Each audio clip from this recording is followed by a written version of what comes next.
Kami awali Kalimantan Barat hari ini dengan informasi seputar 23 tahun perjalanan reformasi saudara. Pada hari ini, reformasi di Indonesia genap berusia 23 tahun sejak digulirkan pada 21 Mei 1998 lalu, ditandai dengan lengsernya pemerintahan Orde Baru yang berkuasa lebih dari 30 tahun. Semangat periode menuju demokrasi yang lebih terbuka, akses informasi publik dibuka seluas-luasnya tersebut hingga saat ini harus dievaluasi dalam berbagai aspek, baik politik maupun kesejahteraan. Titik nol reformasi telah dimulai sejak Soeharto dari tampuk kepresidenan setelah mendapat desakan gerakan reformasi yang dimotori para mahasiswa kala itu. Kini, perjalanan era reformasi sudah 23 tahun.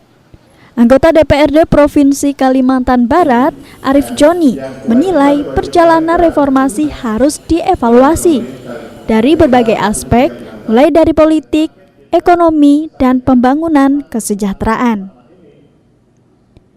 Menurutnya, perjalanan era reformasi secara universal berjalan dengan baik.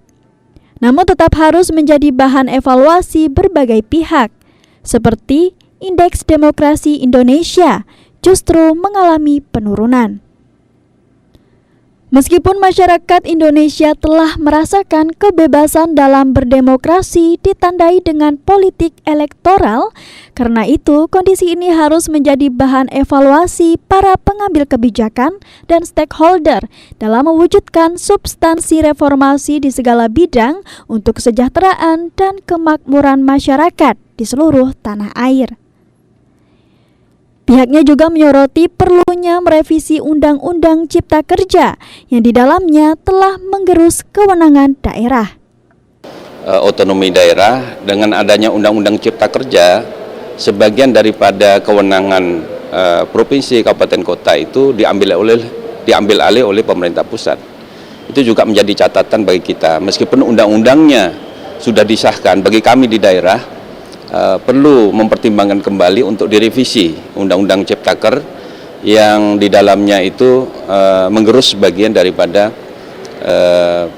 kewenangan daerah, ya. Dan juga catatan-catatan lain, saya rasa bahwa inti daripada reformasi itu bagaimana pembangunan di Indonesia ini sebesar-besarnya bertumpu kepada kesejahteraan dari rakyat Indonesia. Reformasi pembangunan juga harus menjadi atensi pemerintah pusat maupun daerah. Hasil penilaian laporan BPK adalah indikator menuju reformasi pembangunan yang sesungguhnya.